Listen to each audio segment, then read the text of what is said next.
Trustees of Lamesa Independent School District is now in order. It is 6:03, June 16th. A quorum is present with all trustees except Ernest Ojeda. This meeting has been, and one man, sorry, Freddie just left. This meeting has been duly called and the notice of this meeting has been posted in accordance with the Texas Open Meetings Act Government Code 551. Mr. Ritchie, will you lead us in prayer? Absolutely. Will you please bow with me? Dear Lord, just thank you for all of the community of Lamesa. We witnessed yesterday how they continue to come together anytime someone is in need, and just bless all of the people, the ones that we know are in need and the ones that are quietly in need. Keep watching over JJ, keep him strong, keep his support, keep his head in the right place, and his whole family. Watch over Dwight Hines and his family as they continue to go through some things. But we also know there's a whole lot of people that don't tell us, and we don't know what they're going through. And just make sure they know that the community of Lamesa ISD, the Board of Trustees of Lamesa, we're behind this whole town. So just thank you for everything you do for us every day. And in your name we pray. Amen. Amen. Amen. Has anyone signed up to No, speak? ma'am. All right, go on to the agenda. So we need to approve the budget workshop minutes. Can I get a motion? I make a motion to approve. Second. All in favor? Aye. All opposed? Motion carries. We could make a motion for the May 4th meeting. So moved. All in favor? Aye. All opposed? Motion carries. Financial report? Hello, Scott. It's me. You're up. I haven't recovered from last week. Tell us about all the money we found. I'm going around the campuses and filling in all the positions. Never a little bit count. All right. So based on your feedback last week, and again, if you missed something that's not there today, let me know. We can add things back in. But this first page on the financial report is one that I put together for you last month. Very similar to what you had previously, but it not only shows your revenues and expenditures by function, but we include the objects as well. Just kind of gives you categorically a different way to look at it. So, as y'all remember from the workshop last week, we had a larger spreadsheet that did year over year going back for an extended period of time. So this is the first page again is just the revised budget. So the budget that we're operating off of versus the activity and encumbrances for the year. It shows the amount that we have remaining. And I've also provided the percentages out to the right to show you how much to date of the budget has been expensed.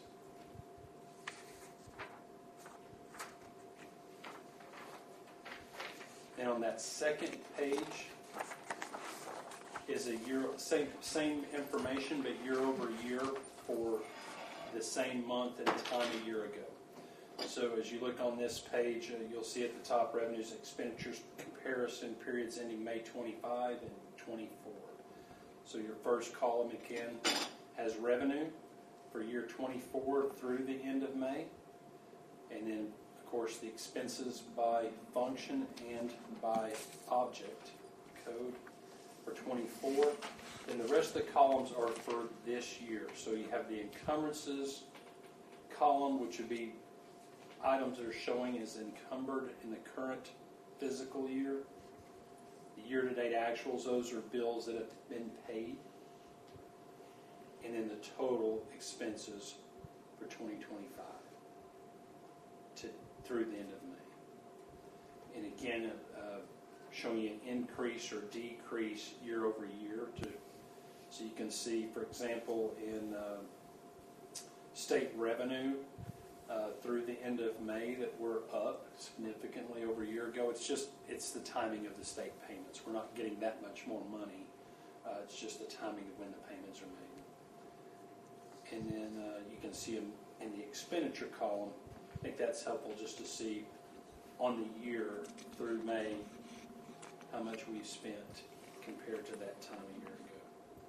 And then the percentage on this page is your percent of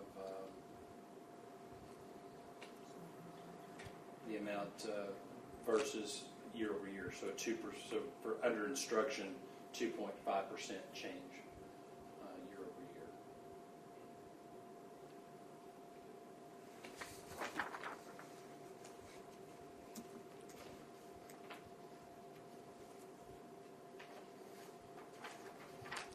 And then the third page is just a graphic. Use those with you on the big historical document, but just again gives you the revenue and expenditure comparisons for the month of May 25 versus the same time a year ago.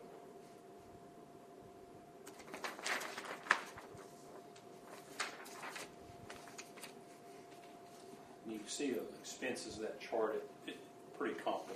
The table gives you some exact dollar differences, but when you see it visually, not a substantial change in our expenditures through May of each year.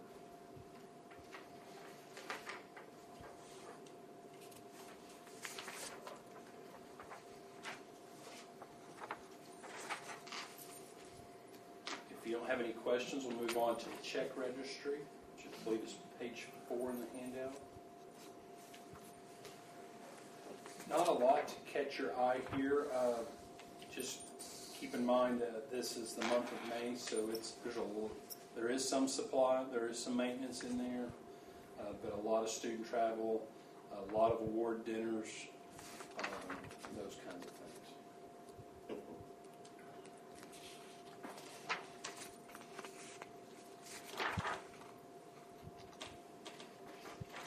Yeah, as we looked through it today, there's a big one from Aramark.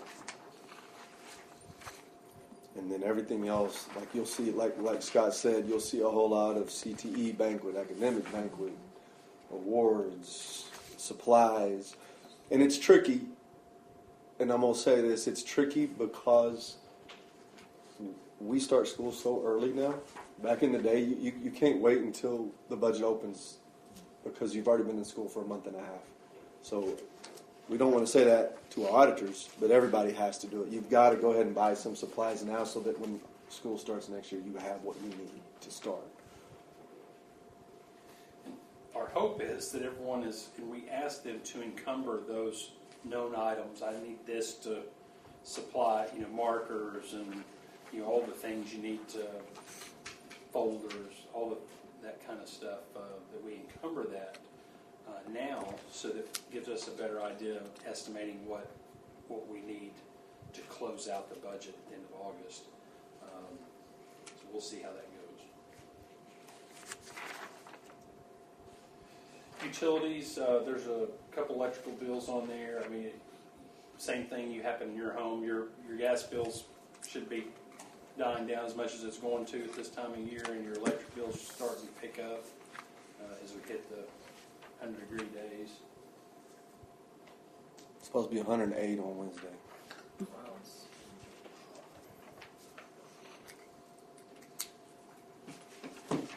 Mr. Ritchie pointed out on it's labeled as page 4 at the top right hand of the check registry. There's that 105,000 for food service.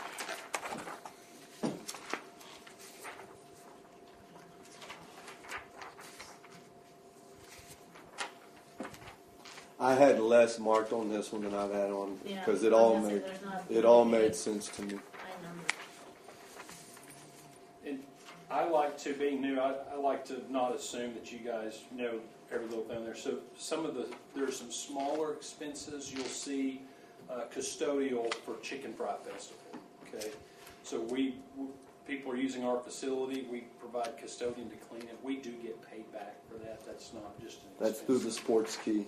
Like when you see that I've told y'all from the jump, we're not trying to make a profit, but we have done a much better job of paying for our stuff. Like it is worth so much better. But again, those aren't big ticket items, but just let you know the process that's been refined is how that's working. Only other big note I had on there is, again, it's just not assuming things, but some of our expenses are monthly, some are quarterly, and often these notes are really more for me getting acquainted with how things are laid out. But I had a note on the mail service because I wasn't sure. I've been in districts that we didn't necessarily buy mail postage monthly. We might buy $5,000 worth, and it would take us until we had a meter, and when it got to a certain point, then we would reload.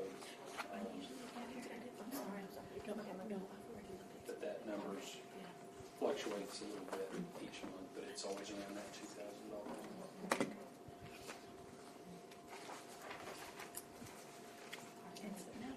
And I really don't have anything else to point out. I don't want to rush you through it. It is a lot of pages. But,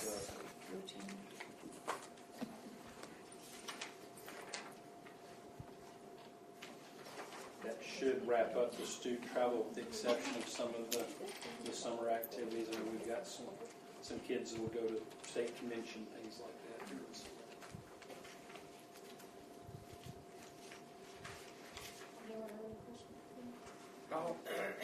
How hard would it be for you to, in our July board meeting? I mean, of course, you're going to be dealing with year-to-date actuals as of June 30th. Yes, sir. As far as the report. Yes, sir. How hard would it be for you to kind of estimate for us?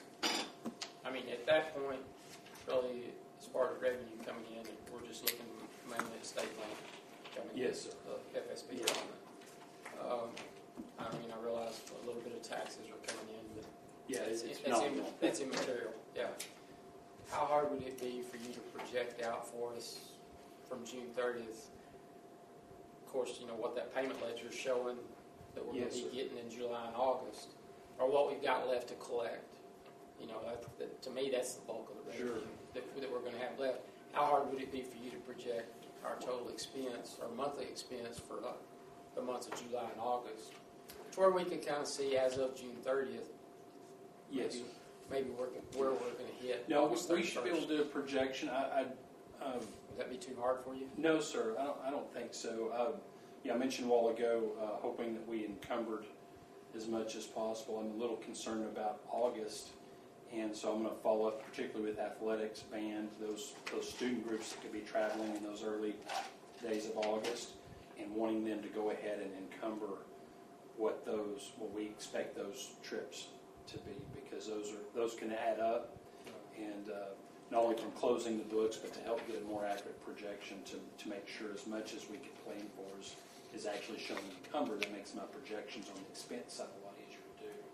On the revenue side, I know Mr. Ritchie's talked to you guys quite a bit about, just in the last couple of meetings, about the property value survey and the appeal that had gone through. So I have worked in the template. I would feel better if I had one of my friends in the business to kind of look at that with me and make sure that I'm not missing that. When you start putting in those figures, but when we adjust that certified property value post appeal, it's going to affect our revenue for this year. So wanting to do that, but with the exception of that, and then there's a couple of things on our PEMS report that's a little muddy on when you get into weighted funding that does affect that number a little bit. They're not big numbers, but as soon as I can get someone to give me a second eye on the change in the property values, I feel like I can give you a pretty good projection on the revenue. Well, Because we've got the final. We can for sure get a projection. That's Just all know it it's is. going That's all to it is, fluctuate is a a little. projection. More comfortable with the revenue than I am the expense side, because Well, that's my trust level's not where I want it to be just yet. Yeah. So, And that's understandable. Yes. And I'm not asking for anything, exact. Just yes, sir. we just kind of spitball it, I guess you could say. No, in fact, I was leading up to our workshop meeting last week. I talked with Danielle because she had done it's not submitted, but she had done the end of the year superintendent report where you look at the final ADA numbers as we're calculating the teams. So I've got that, up to this point I've been projecting where our ADA was going to be. So now that we've completed the year, I've got a really solid estimate on where our ADA will be, our numbers for those weighted programs, and then it's just making sure the values are right on the T values. T2 values? So make sure that's right, and I'm looking at the right tab. And I think we'll be able to do that. Thank you, sir. Everybody good with it? You want to go ahead and go to the rest of this, the drug dog and all that? Yes, so it's really just an information item for you guys. So we have an agreement for drug dogs to come throughout the year. Same group that was used this past year. And so just wanted to bring it in front of you as an item, just to remind you that we're doing that. Haven't changed the scheduled number. They do coordinate with our group. And I didn't ask Roach. He brought that back earlier in the spring when I was just getting my feet wet.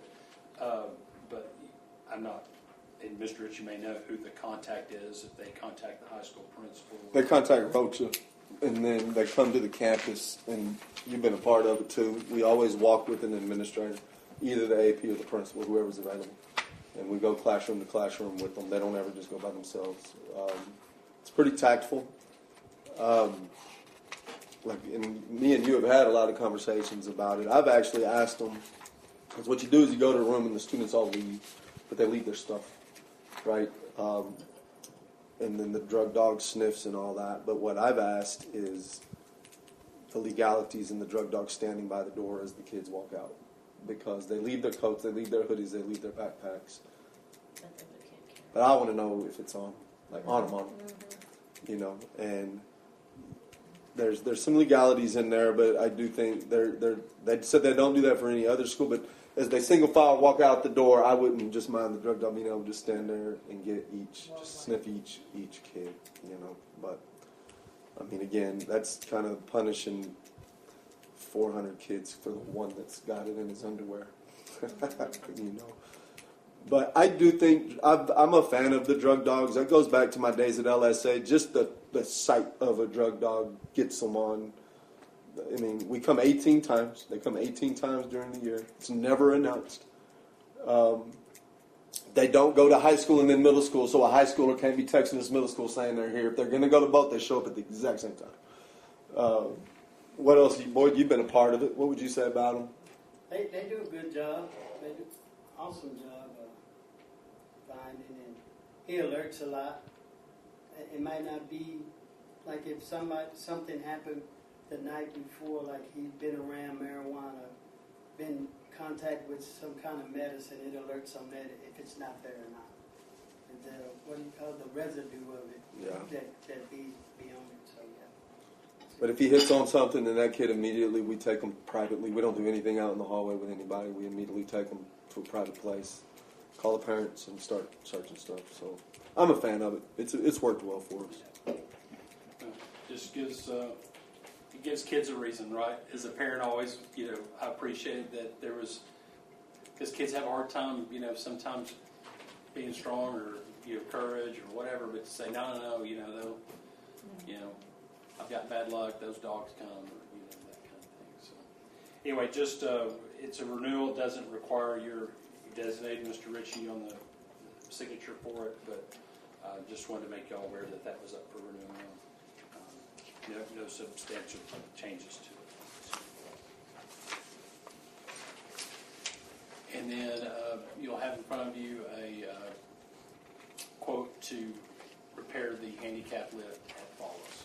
So this is a long time coming because we have not been able to find anyone that can service the handicap lift. Y'all have seen it. It goes up those stairs. It's so old, but we have to be in code.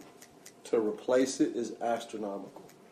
And we finally found somebody that claims they have the parts that can repair it. So that's what that is. It is the old lift that you've seen at Wallace that literally goes up the staircase. That's what we're talking about.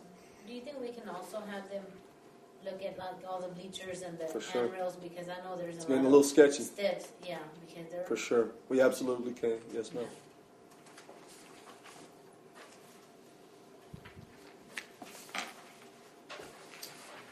And then the last item on the slide is the bank depository. So, and I hope you saw that online, but I added some description to kind of help you if you do look ahead of time. Just kind of explains what we're looking at. So, school districts are required every 2 years to review their depository agreement, and you're allowed to. It's a 2-year contract with up to 3 2-year renewals. So this contract was initiated in 2021. So this would be the second 2-year renewal for that. The last time it was put out for contract, the only banks that submitted a proposal were the 2 local banks. Okay, and so right now, we're benefiting from a lot of the electronic features and conveniences of the bank that we're with. It is something we always want to make sure that we've got a good relationship with where we deposit our funds. We want to make sure that we have the ability to perform the tasks that we need to do and do it quickly. Things come up, so it's a good agreement now. At some point down the road, then by law we'll have to go out and do a new request for proposal. Questions over that? We talked about that in the meeting.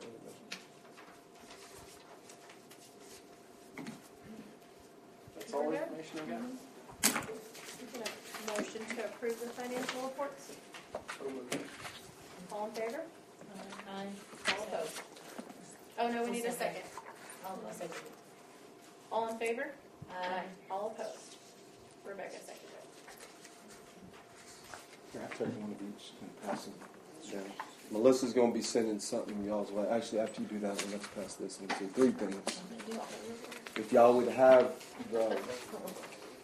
the first one first, second one second, third one third. You just let me know which one to look at when you're ready. All right, the one I'm looking at first looks like this. It doesn't have my writing on it though. So legislative report. There were probably 100 education bills passed. Some of them have to do with property tax. Some of them have to do so. I'm really going to focus on the one that I think we're the most interested in, which is House Bill 2, which is the funding for teacher raises. Before I get to that, I did want to hit on 3 other ones that kind of matter a little bit that did pass. One that has a lot to do with school discipline. So if you see someone talking about House Bill 6, I would pay attention. It takes away a lot of the parameters. We've been limited on how long we can put kids on NISS and things. That's all about to go away. But we also got to understand when you're approaching the community, special education always trumps state. Yeah. And that's something that y'all always need to know, because a lot of times parents don't always understand why kid A got this, kid B got this, and a lot of times it's going to be because kid A is governed by a whole different set of laws than kid B. We do our best to treat kids equally. Trust me, it's a hard place to be as an AP. But you better follow that federal law or you won't be employed much longer. Senate Bill 10 is another one. We have to post the 10 Commandments in every classroom in the district. Has to be the King James text. It has to be a size of 16 by 20, at least. It can be bigger, it can't be little. There's no funding for this. So my plan is to get our man Frankie on Canva and to come up with one that looks good and just have the same one across the district. But it's mandatory. You cannot not have it. And then the last one, before I get into House Bill 2, the second page you got that looks like this. The second one you got that looks like this, that says resolution at the top. So in the past, it's been, y'all have heard me use the term opt out, opt in before. Sometimes a board can opt out of things, sometimes you have to opt in. I would like you to review this and look at it. You're not signing this tonight, April. No, this is something that I'm probably going to bring to y'all pretty soon, but every board has to decide, are you going to allow homeschool kids in the district to participate in UIL activities? And I'm against it for all the reasons listed on this. So all I'm going to ask is that you read it, and we'll discuss it. We all have to do it. We're going to do it in July. We'll discuss it, and I'll have it as an action item in July. But they're flat out not governed by the same things everybody else is. They don't have to pass. They don't have to have the right courses. There's just too many, in my opinion, things they don't have to do that leaves us open for trouble if they have not taken care of them. So just read through it. This resolution's from Holly, and it kind of lists the why of everything. So look over it for the next time, and then we'll talk and have it on a discussion and possible action at the next board meeting. All right, go back to this one. So House Bill 2, that one right there. So this is the best guidance we've gotten from TEA as to how we are going to implement the teacher raises. If it's in bold, I put it in bold. And I'm just, again, this is for y'all to take with y'all to look. So our teachers, if you've been teaching 3 to 5 years, are getting $4,000. If you've been teaching 5 or more, you're getting $8,000. You have to be a teacher that is in front of kids for a minimum of 4 hours a day. So if you remember, we talked about schools might put their counselors and people into that. You cannot. If they're not in front of kids at least 4 hours a day, they don't apply. They do not have to be certified. They do not have to be the teacher elected, but they got to be the main instructor for kids, minimum of 4 hours a day. You can see on the back what they're suggesting. Flip to that page right there. It's about page 1, 2, 3. I think it's page 4. There's 2 of them. That one. That's kind of what it will look like. We pretty much have to redo the whole salary schedule. And if you'll look at it, you can see years 0, 1, and 2 have not. This is not ours. This is a TA example, so don't look at those numbers and be like, I know we paid that much. We're paid that little. But that's what it'll start looking like. So basically, that you've got the +4 and then the +8 the rest of the way. So 0, 1, 2 get nothing unless we approve a raise, which I'm going to talk about here in a minute. 3, 4, 5 will get 4. 5 all the way to Coach McCall will get 8. Now, they did pass, and go back to page 2 and look at the very bottom. This one's not, I don't love this one. So, the argument that a lot of superintendents had was, what about everybody else? Right? What about everybody that doesn't teach kids all day? Whether you're an hourly employee like a bus driver, or whether you're an interventionist or a dyslexia or a DIAG or a counselor or a CIC. And so they added this. We get $45 per ADA. So we're going to get about $60,000, which, think about that for a minute, to give everybody else their raise. That bothers me a lot. So teachers got really taken care of. Everybody else, we got to figure out how, and you have to spend that $45 per ADA on raises for these people. And so that's what I said last time. There's still going to be conversations that have to be had by the board on what we want that to look like for all of the non-instructional staff. And I don't know. We're doing a good job of talking to other school districts and kind of seeing what everybody's doing, and we'll come with some plans. But you can't not spend it. But also, I mean, you basically would say, so we're going to split $60,000 amongst about 200 employees. And that's also for your teachers 0 through 2. Yeah, I don't know how I feel about that. So we've still got a lot of discussion to do to figure out how to make that work for us. And I'm just going to let you read the rest. It talks about your impact on the budget, impact on the first rating, impact on everything. But this is the best guidance we've gotten. If it's in bold, I bolded it, so just kind of look over it. And as we continue to get guidance, and yes, you do have one of these, Mary Liz. as you continue to get guidance, as we continue to get guidance, we'll let you know. Now, I mentioned last time in our budget workshop we were thinking about doing it like a stipend. If you will look at one of the FAQs, it says, must the teacher retention allotment be paid as a regular salary, monthly stipend, or in one lump sum? And it says the teacher retention allotment must be paid as part of the teacher's regular salary using 080 base salary. But we have already kind of found a way other districts are looking. We can still label it 080 and possibly still separate it where it counts into their salary, but it is still something that maybe if they take it away, we can still do something about. So lots of moving parts.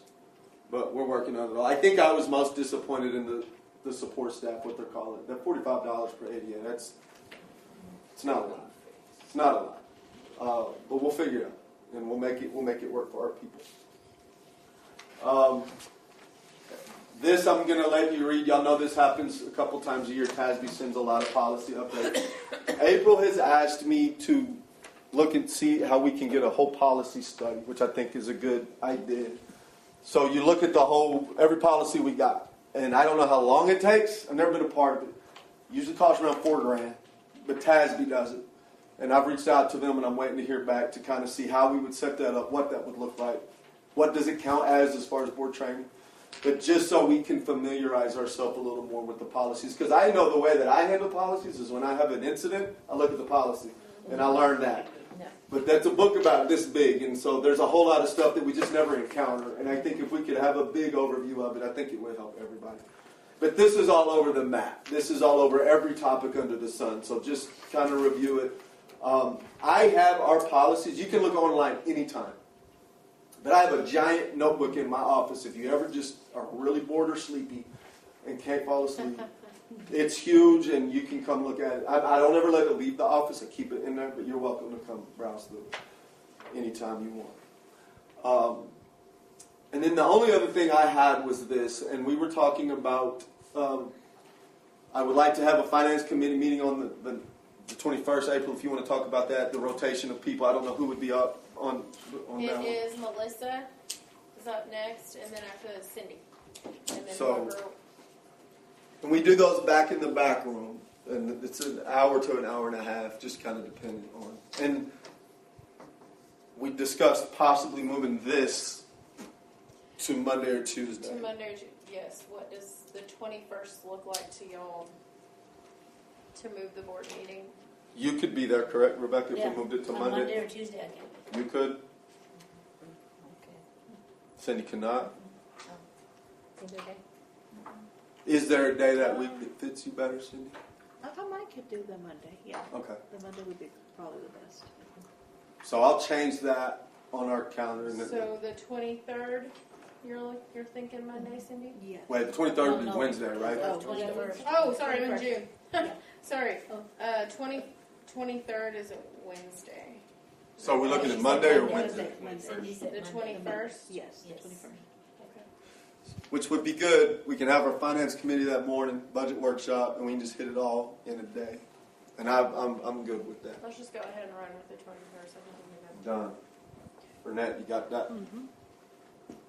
And that's all I had, guys. The June is typically a pretty low level board. I feel like we covered so much in that budget workshop. I don't have a lot. Yes, sir. Did we mess up on this though? No, because I said that it was, we're not there yet. I got what you were saying after. It was just to the 27th. I meant 27th, yeah. 2027 to discuss it. That's what we had discussed last time, right?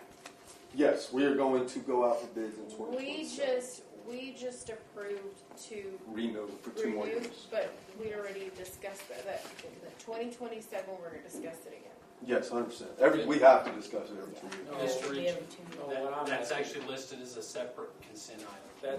That's what I was asking about. So what are you saying? We made a motion too quick. Well, we can come back and do it again in a minute. You talking about the depository? Yeah. Because we kind of just I included just it in the saw, financial after report. I made that Yes, sir. motion, then I saw this. We'll throw it on here in a minute at the end of this.